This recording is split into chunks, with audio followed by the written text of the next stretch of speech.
amigas, amigos de Huamantla, de pueblos, municipios, comunidades de Tlaxcala.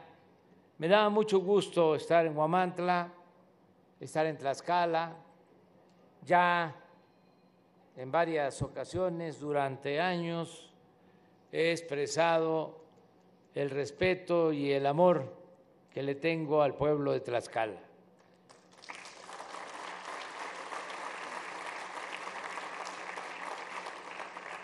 La admiración por este pueblo bueno, trabajador, y ahora estamos pues muy contentos también porque aquí en Tlaxcala se está iniciando una etapa nueva en lo que tiene que ver con los servicios de salud. Se nos facilitan las cosas para llevar a cabo este plan, porque tienen una muy buena gobernadora, Lorena Cuellar.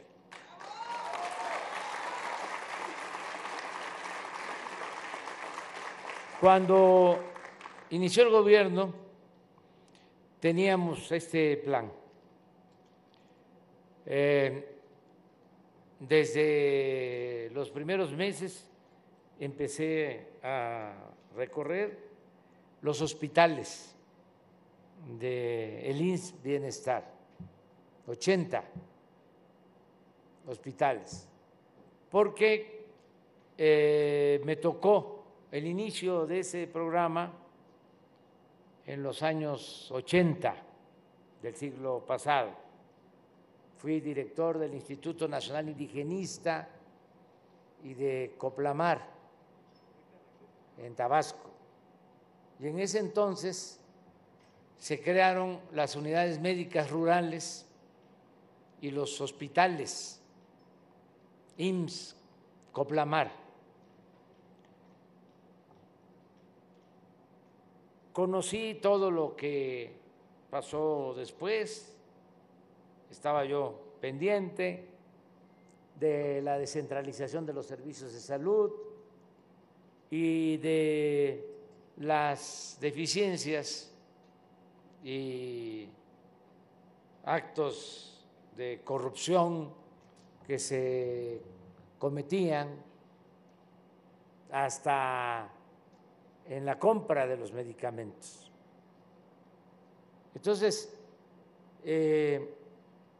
al inicio del gobierno queríamos retomar este esquema de atención a población abierta, población sin seguridad social, los que no están en el seguro, los que no están en el ISSSTE, en el seguro, en el sistema llamado ordinario, y pensé cómo hacerle, de qué manera federalizar los sistemas de salud. En algunos estados funcionaba no tan mal el sistema de salud, pero en general era muy deficiente. No estaban en buen estado los centros de salud, los hospitales carecían de equipos, no había médicos, mucho menos especialistas, no había medicamentos, a veces se enviaban los fondos, se transferían los recursos de la Federación a los estados y se usaban con otro propósito, se desviaban. Se hablaba del seguro popular, pero en realidad ni era seguro ni era popular lo que se ofrecía. Entonces, por eso dijimos, vamos a dejar un sistema de salud pública eficiente, digno, vamos a garantizar el derecho del pueblo a la salud, en la idea de que la salud no es un privilegio, es un derecho del pueblo. Algo parecido a lo que estamos haciendo en la educación. Se hablaba de que estaba muy mal la educación, se hablaba de que las maestras, los maestros no trabajaban, no cumplían con su responsabilidad. Hubo toda una campaña de desprestigio al magisterio, como nunca se había visto, para imponer la llamada reforma educativa. Y no se hablaba mucho del sistema de salud, porque era un negocio que tenían las cúpulas del poder económico y del poder político. Imagínense 10 empresas distribuidoras de medicamentos le vendían al gobierno 100,000 millones de pesos al año. Ni siquiera eran laboratorios, eran intermediarios, traficantes de influencia, políticos que hacían su agosto con la venta de los medicamentos y con todo. Yo creo que fueron las obras que más se abandonaron, que recibimos sin concluir, centros de salud, hospitales, cientos de hospitales abandonados en el país. Llegaron al extremo de hacer fachadas. Ahí está un hospital que hicieron en Ciudad Juárez y lo inauguraron. Y era pues escenografía, porque el hospital realmente estaba en obra negra. ¿Por qué les importaba tanto la construcción de los hospitales o de los centros de salud? Porque ahí estaba la manera de robarse el dinero. Si terminaban el hospital, bien. ¿Cómo lo iban a operar? Eso no les importaba. Y ustedes saben que no solo es la construcción de un hospital, son los equipos y sobre todo el mantenimiento. Entonces, por eso decidimos llevar a cabo un plan de renovación completa del sistema de salud pública. Y les comentaba que desde el inicio queríamos llevar a la práctica este propósito, pero se nos vino la pandemia y tuvimos que aplicarnos en adaptar hospitales, también en adquirir equipos, ventiladores, en contratar personal, en comprar vacunas, en salvar vidas, porque era lo más importante. Afortunadamente ya salimos, ya no es igual que los momentos tan difíciles por los que atravesamos, sobre todo por el dolor que nos dejó la pérdida de vidas humanas, y ahora retomamos el plan original y ya comenzamos y tenemos como propósito concluir el año próximo. ¿Y qué es lo que se está haciendo? Bueno, Tlaxcala es de los primeros estados que estamos haciendo, mejorando la infraestructura de centros de salud y de hospitales, equipando a los centros de salud, a los hospitales, con equipos. Ya hemos avanzado, nos falta todavía, pero ese es un propósito, que estén en buen estado las instalaciones y que tengan equipo para atender cualquier paciente con cualquier enfermedad y sobre todo atender urgencias. Por eso me dio mucho gusto que ya tienen equipo de urgencia para atender, por ejemplo, infartos en la parte preventiva, que es muy importante, que se infarte y que puede venir aquí y tiene los primeros auxilios, porque esto es de atención inmediata, de horas,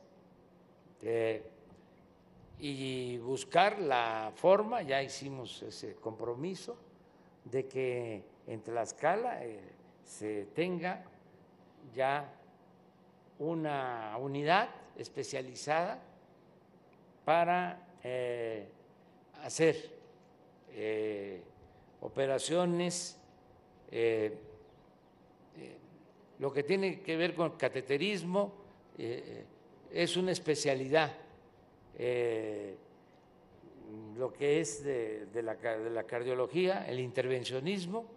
Les hablo de esto porque yo lo padecí y me salvé porque me atendieron a tiempo.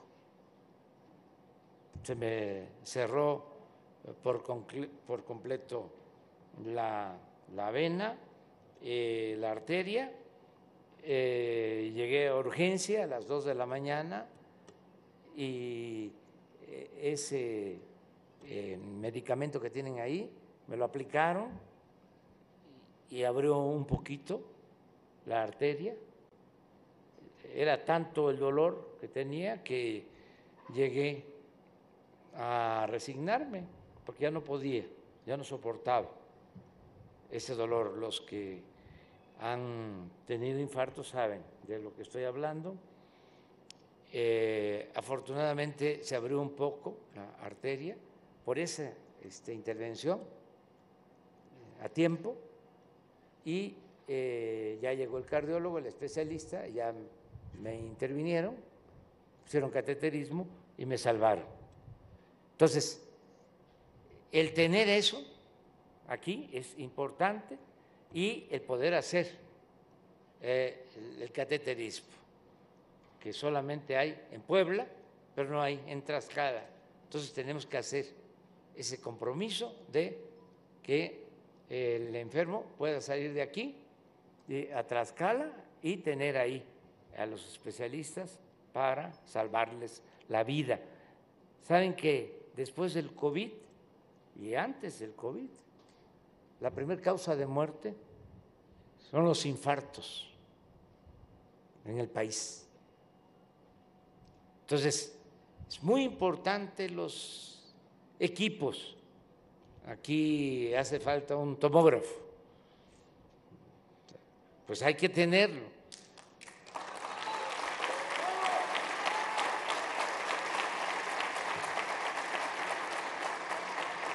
Pero ya iniciamos. Primero, hospitales, equipamiento. Segundo, medicamentos, que no falten los medicamentos.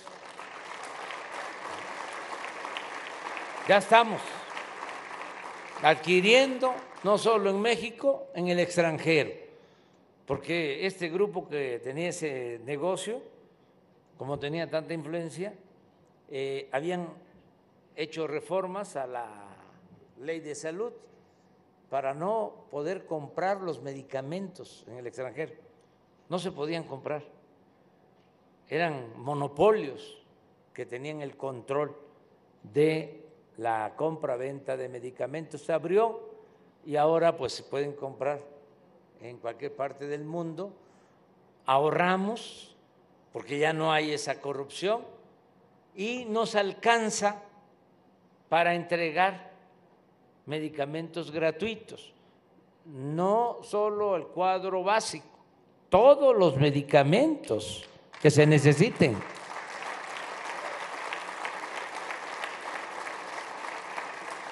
Que aprovecho para decirles que el plan incluye la gratuidad, lo que está en la Constitución, pero que era letra muerta.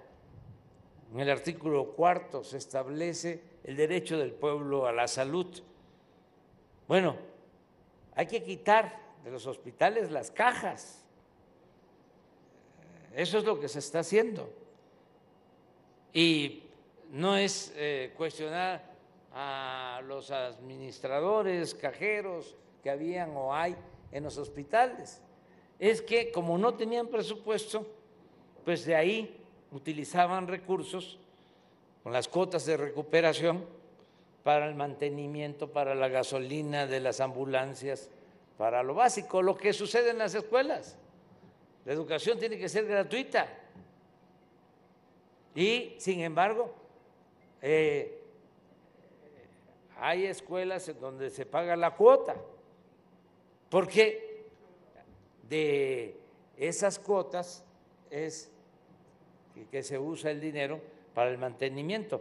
Ahora estamos ya quitando esas cuotas porque cada escuela, las sociedades de madres, de padres de familia, están recibiendo un presupuesto para el mantenimiento de las escuelas, para que no haya esas cuotas. Es algo parecido en el caso de la salud, atención médica y medicamentos gratuitos. Lo otro, que es también muy importante, la basificación de los trabajadores.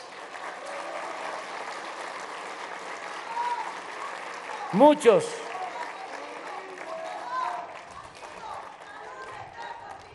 trabajadores llevaban años trabajando como eventuales, por contrato. Entonces, tenemos ese compromiso, lo vamos a cumplir y vamos a ir mejorando también los sueldos de los trabajadores del sector salud.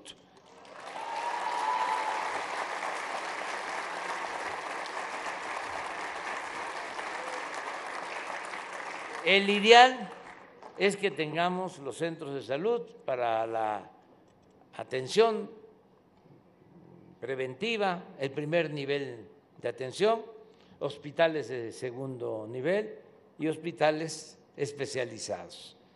Ese es el propósito y lo estamos haciendo de manera conjunta, todo el sector salud, así como enfrentamos la pandemia, de que nos unimos todos. Bueno, nos ayudaron mucho los médicos militares, los médicos, enfermeras, trabajadores de la salud, de la Secretaría de Marina, de Pemex, el ISSSTE, el Seguro, los sistemas de salud en los estados, todos enfrentamos la pandemia. Así, ahora todos juntos estamos fortaleciendo este sistema. El ideal, la utopía que vamos a convertir en realidad, el sueño que vamos a convertir en realidad, es que para el año próximo, atención médica de calidad para todo el pueblo de México. Ese es el propósito. Está costando poco de trabajo conseguir a los médicos, no tanto los médicos generales, sino especialistas, sobre todo para hospitales en comunidades apartadas. Pero ya también estamos avanzando. Aquí en Tlaxcala ya tenemos como el 75% de especialistas. Está abierta la convocatoria para que lleguemos al 100. Yo voy a regresar a Tlaxcala, a lo mejor a Huamantla no, para esto, pero voy a estar evaluando hasta que lleguemos al 100 en todo, porque ahora tenemos 90% de abasto de medicamentos, necesitamos 100, nos faltan equipos, necesitamos llegar al 100, especialistas al 100, que no nos falte nada y que todos nos vamos a sentir muy orgullosos, pues va a ser una dicha enorme decir, tenemos un sistema de salud de los mejores del mundo para nuestro pueblo. Ese es el compromiso y vamos a resolver, les decía yo, los problemas que se nos presentan. El caso de la falta de especialistas, pues es un déficit que hay, porque durante mucho tiempo se les cerró las puertas a los que querían estudiar medicina y luego a los que querían especializarse. Era muy difícil ingresar a una facultad, a una escuela de medicina o poder lograr ingresar a una especialización. Ya estamos aumentando el número de escuelas de medicina en el país, el número de escuelas de enfermería. No les ha faltado presupuesto, no les va a faltar presupuesto a las universidades públicas, a las escuelas de medicina, y estamos aumentando el número de especialistas o de médicos que van a una especialidad. Empezamos con 8,000, así recibimos, y ahora van a ser más de 20,000 ya los que van a tener la posibilidad de especializarse en México y en el extranjero. Pero aún así nos va a costar trabajo cubrir todo el territorio. Por eso también, aunque es muy polémico y son muy retrógradas nuestros adversarios, no todos, ¿no? Algunos que son muy conservadores, no les gusta que contratemos médicos de otros países, pero la salud es primero, la salud es un derecho humano, no tiene que ver con ideologías, no tiene que ver con la política. Y claro que necesitamos los especialistas y los vamos a traer de Francia, de China, de Estados Unidos, y por eso agradecemos mucho al pueblo y al gobierno de Cuba, porque ya están llegando especialistas de ese país a México. Ya me extendí mucho, pero la verdad sí estoy contento. Empezamos en Nayarit, allá el gobernador es el doctor Navarro, y él fue de los primeros en decir, yo participo, porque es federalizar el sistema de salud, y de una u otra forma, pues algunos gobernadores, gobernadoras, pues pueden pensar, voy a perder poder si esto es estatal, ¿por qué va a ser federal? Era federal primero y se descentralizó, y ahora regresa, se federaliza. Entonces, el doctor Navarro, pues siempre ha trabajado en el sector salud, aparte de ser senador, pues fue director del el Seguro Social en Nayarit, en varios estados, en delegado del Seguro Social, también de la Secretaría de Salud, y me gustó mucho su actitud, porque él es pues un especialista en salud. Cuando les hice el planteamiento, dice, ¿me permite? Yo dije, ahí viene ya. Ya viene a decir que no está de acuerdo. Dice, quiero, ¿sí?, que Nayarit sea el primero en participar en ese programa que usted está proponiendo. Uy, yo dije, aplauso para el doctor. Y no es doctora, pero mire, Lorena también, todo el apoyo.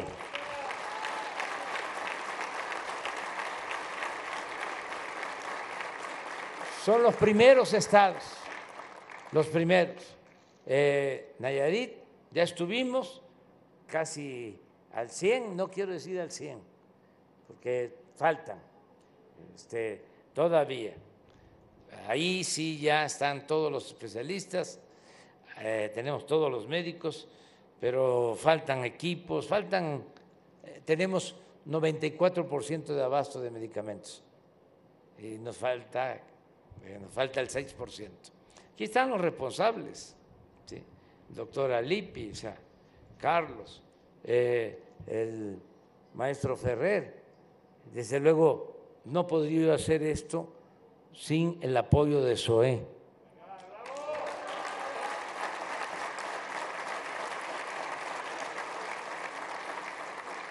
Entonces, esta es la escala. Mañana vamos a Colima,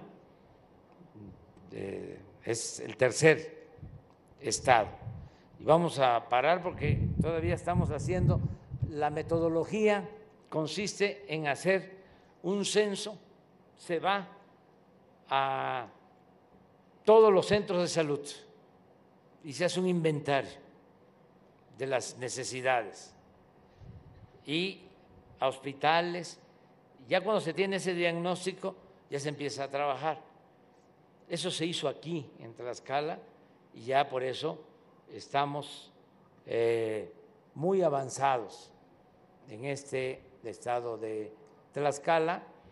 Y les decía, mañana vamos a hacer lo propio en Colima.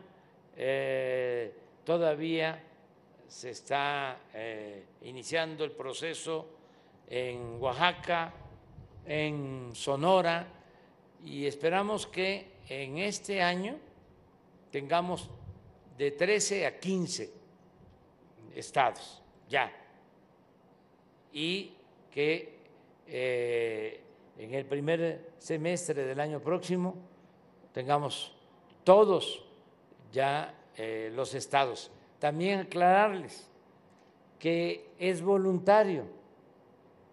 Si un gobierno de un estado no acepta, no hay ningún problema. Nosotros les vamos a seguir transfiriendo los recursos que por ley les corresponden. Decía el presidente Juárez, nada por la fuerza, todo por la razón y el derecho. Pero sí es muy importante la federalización. A ustedes como trabajadores de la salud, el estar federalizados les ayuda mucho. Es como en lo educativo, un maestro estatal a un maestro federal, hay diferencias. El maestro estatal va a depender del presupuesto del Estado, y muchas veces, ahora no, pero sí antes, se les transferían los recursos y no les pagaban. Y pasaba un mes, 2 meses, 3 meses y no les pagaban. Eso no pasa con los maestros federalizados, que hay una nómina federal y eso da la garantía a todos los trabajadores. Sobre la cuestión sindical, miren, se acaba de llevar a cabo una reforma laboral y el trabajador puede decidir libremente en qué sindicato quiere estar.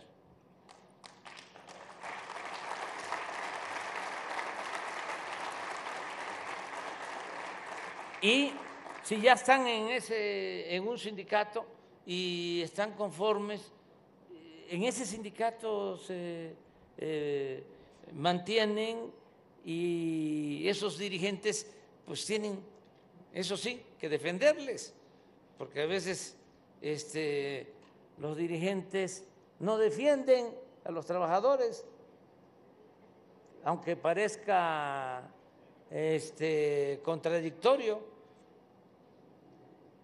Nosotros nos llegan dirigentes de esos de antes que llamábamos charros a ofrecernos que si a ellos les damos, se reforman los contratos colectivos para que les quitemos derechos. No estoy hablando al tanteo, Y saben que cuando nos han planteado eso, ¿qué nos han planteado?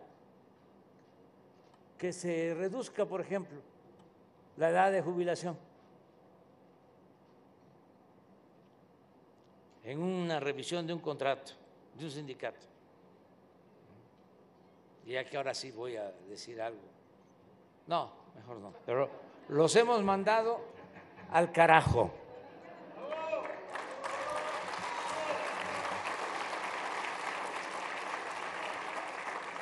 Pero hay libertad, o sea, y nunca, jamás vamos a afectar nosotros a los trabajadores. Siempre vamos a respetar sus derechos y sus prestaciones. Muchas gracias de todo corazón.